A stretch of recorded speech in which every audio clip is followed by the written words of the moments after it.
Good afternoon. I'm Dan with Four Winds Ancestral Skills. Today I'll be going over how to start a fire by rubbing two sticks together using the hand drill method. We've got a lot to cover, so stick around. Now, the hand drill method that I'll be showing you today is a technique that's been used by cultures around the world since ancient times. It's one of the most simple methods of starting a fire with very minimal tools that you can have. Now here, these are really the only tools you need. It's a hearth board and a spindle of some kind. You can use a ton of different materials. The hearth board, I like to use kind of a softer wood, like cottonwood or poplar or cedar. Cedar in this area is a real common one that I use because it's so prevalent here. And the other half is the spindle itself. You want it to be fairly straight. You want it to be, I like it basically from the tip of the elbow to the end of the finger, somewhere in there. That's about what I found to be the best. You can have it a little longer or a little shorter. Generally a little longer is a little easier to work with, but there again, it just kind of depends. For the spindle though, the material you want to have would be like cattails, yucca, mullein. Around here, mullein and cattail are about my favorites because they're so, like I said, so plentiful. I can find them almost anywhere. Something pithy and straight is going to be your best friend. Now, one thing, the hand drill is kind of synonymous with more advanced fire making. It doesn't have to be if you do proper preparation. The hand drill will work great if everything is really dry and you apply good technique to it. If things are wet, say today was the first sunny day we've actually had in the last week. It's been kind of cloudy and rainy. So everything out here is kind of damp and wet to begin with. So if you come out here and pull a stalk of, say, mullein and a piece of cedar, get a hearth board going, and then you try to run a bow drill, you're probably going to have a difficult time. Now, you can come out here and procure those materials, sit them out in the sun, and help dry them out if they are still wet. And that you can actually kind of make do with that. But just taking the wet material and trying to get an ember from that can be extremely challenging, even for somebody who really knows what they're doing well. Here's an example of a mullein we're going to use to make a spindle. We want to clear off all the leaves and the outer part. You just want to get this and cut it down to size and clean it up so we have a smooth spindle. One thing you want to keep in mind, it's real easy, especially with these softer spindles, to just want to crack them and break them, but oftentimes you can essentially fracture them so they're not cohesive any longer.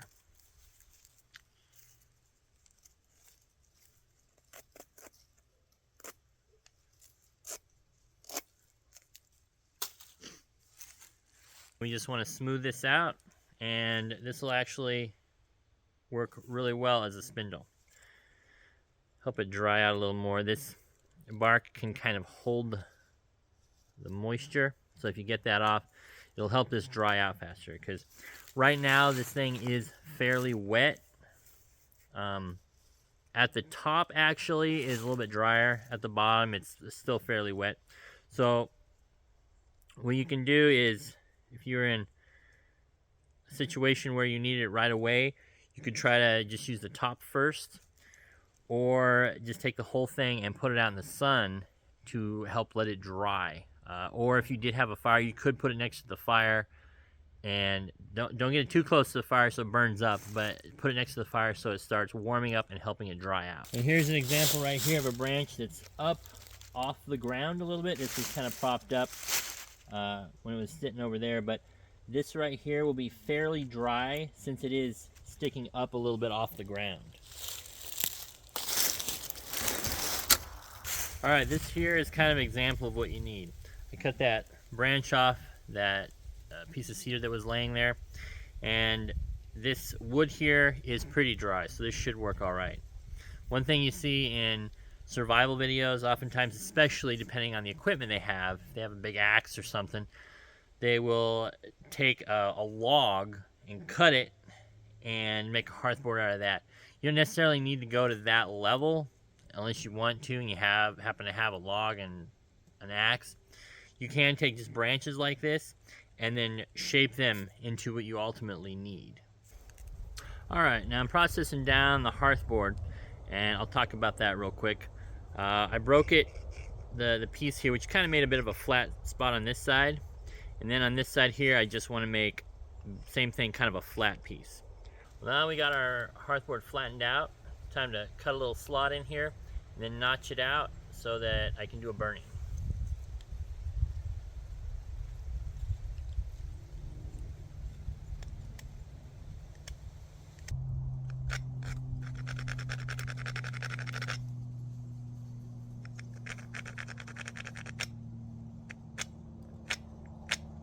Okay, I cut a little bit of a divot right here, and then this V-notch in here.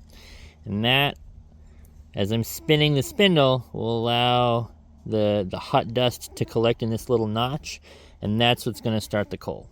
One quick tip, you do want the spindle very smooth so you don't have any hot spots on your hand, but to help get a better grip on it so that your hands aren't sliding on the spindle, you can get a little bit of pine pitch resin or some kind of sticky weed depending on what's in your area, and I like to apply a little bit to the spindle, obviously not on the very end, but a few inches up from the end, kind of where you're going to be working your hands, and that'll help make the spindle adhere to your hands a little bit better when you're spinning it, that way they don't slip.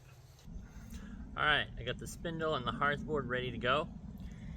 Like I said before, you want to keep them as dry as possible. That includes don't lay them directly on the wet ground. So for the burn-in, I put a rock down here. It'll help elevate it off the wet, soggy ground and leaves and everything that we're surrounded by. Also, over here, I have my tinder bundle. Same thing, I have it lifted up above the soggy, wet ground so it doesn't absorb any moisture either. When you are gathering your materials, you can lay this out, say on a rock in the sun. That will also help warm it up and dry it out a little bit. You might not get a lot, but it's better than nothing. All right, the next step here is we're just going to take our spindle, put in that divot, and place our hands together and kind of push down, and then we want to do this motion here. Run the spindle back and forth. So you want the back and forth while you're pushing down. That's kind of what you're looking for. Now, while you're doing this, you can have a tendency to kind of want to short stroke it. And if you're doing the initial burn-in, it's not too big of a deal, but definitely when you actually go for the coal, you want to be doing solid strokes.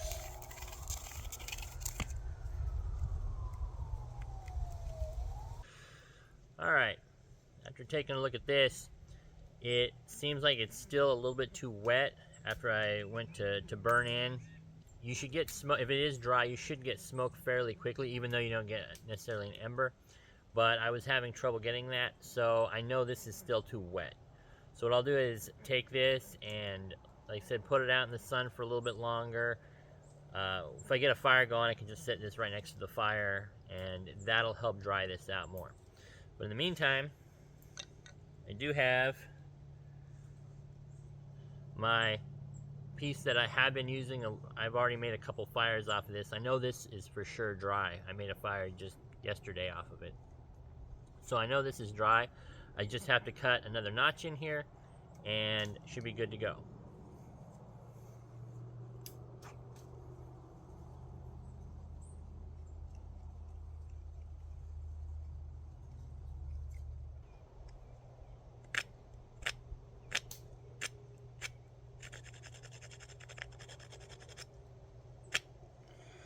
All right, we have our notch here.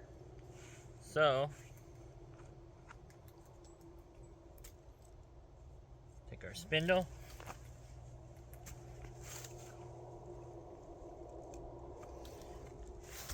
And when you do put your foot on it, you want your foot maybe 2 inches away from it so that it holds it steady, but you don't if you have mud or something on your shoe or moisture, that doesn't get into the notch either. Just take it. Same thing when you're doing a burn-in. You put the spindle in the notch and you want to just spin it. You don't have to go crazy with it. Just spin it, heat everything up, and get the spindle burned in.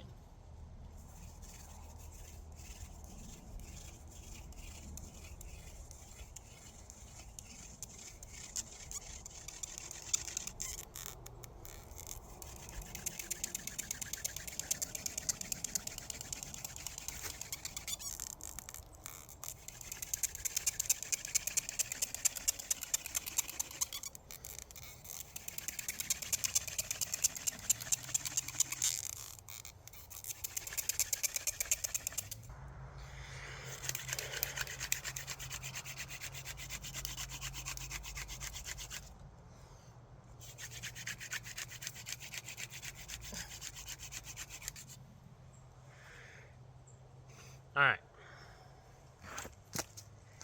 It's kind of what you're looking at for a burn-in. You just want to kind of burn a hole into it a little ways. It doesn't have to be very far.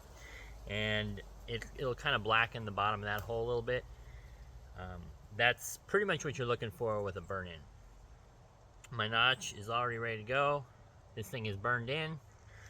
So now, all I need to do is relax a minute, take a breath. Like I said, if you're going to put any pine pitch or any kind of resin on the spindle, to do that, get rested up, and then when you're ready, come back and go for it. Once you start going, it's good to start slow. That way you can kind of warm up the pieces and get a little bit of sawdust built up in that notch. Kind of go at a fairly steady pace and then increase in speed, especially once it starts smoking a little bit. Once it starts smoking, don't stop, continue going. Now, one important thing is once you do have the coal, you want to have your tinder bundle close at hand.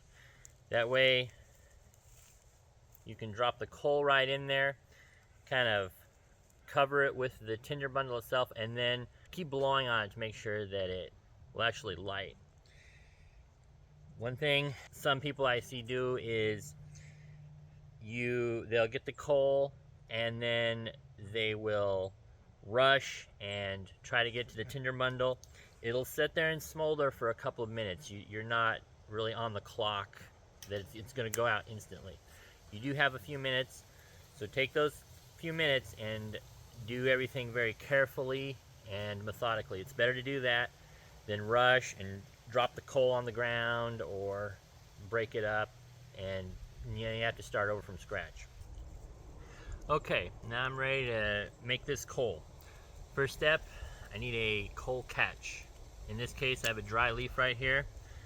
You can use a wood chip, a piece of leather, pretty much anything that won't get burned through. If you use a piece of plastic or something really fragile that will burn through, then it really sucks to lose your coal like that. A dry leaf will hold it for a minute or two, so that's what I have available right here, so that's what I'm going to use. You just put that underneath.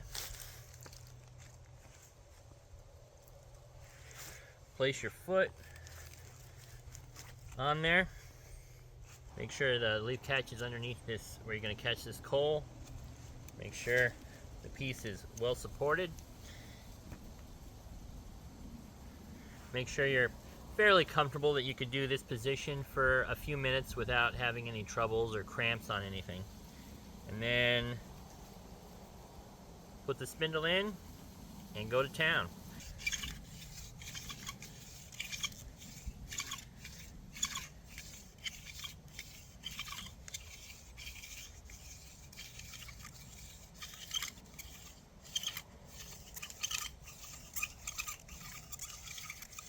And I like to essentially start slow and heat up the piece a little bit first. Once you get to going fast, you want to maintain fast, so you don't want to tire yourself out too quickly.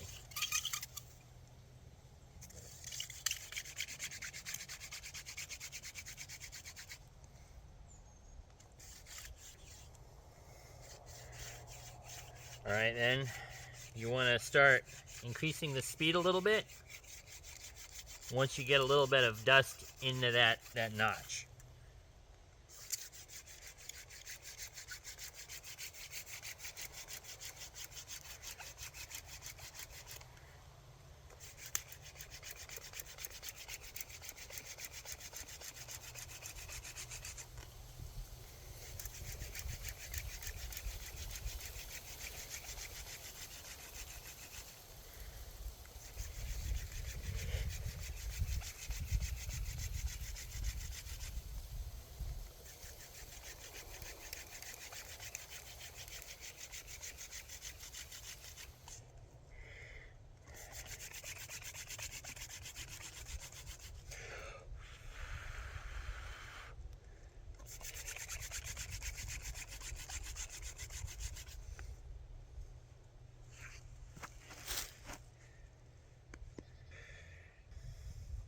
You kind of want to tap it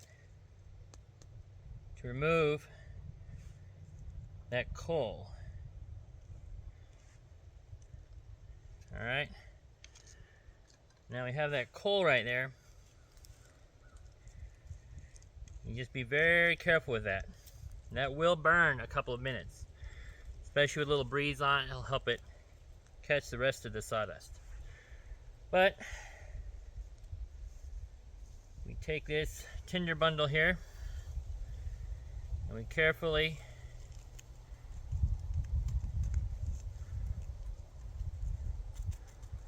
place that in it.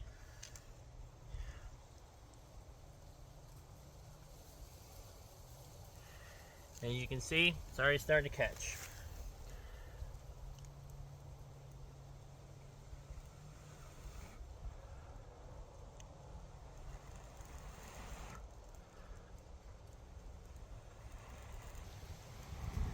And there you go. You have fire. That easy. Now we just take this, put it on our fire lay, and we're good to go. Fire, the primordial force of life. Well, there you have it. Using nothing more than a mullein spindle and a piece of cottonwood hearth board, made fire. It's not too difficult. Initially, when we were using the cedar, we had a little bit of a problem. This isn't quite dry enough, so I didn't get a good burn in. But if you recognize that early, you can save yourself a lot of trouble and move on to something else, rather than trying to either use a wet spindle or a wet piece of wood and it's just not working. It's good to get the perfect material and it'll save you a lot in the long run. Well, there you have it. That's how you make fire rubbing two sticks together. Now, I know it's probably a heck of a lot more difficult to watch this video than to do it in person, but I've done my best to try to explain how it's done. But if you have any questions, you can always put them down in the comments below, or you can shoot me a message, fourwindsancestral@gmail.com, or check out my website at fourwindsancestralskills.com. Well, I hope you enjoyed that video, and I hope to catch you again on the next one. As always, I'm Dan with Four Winds Ancestral Skills, reminding you to get out there and make history. Take care.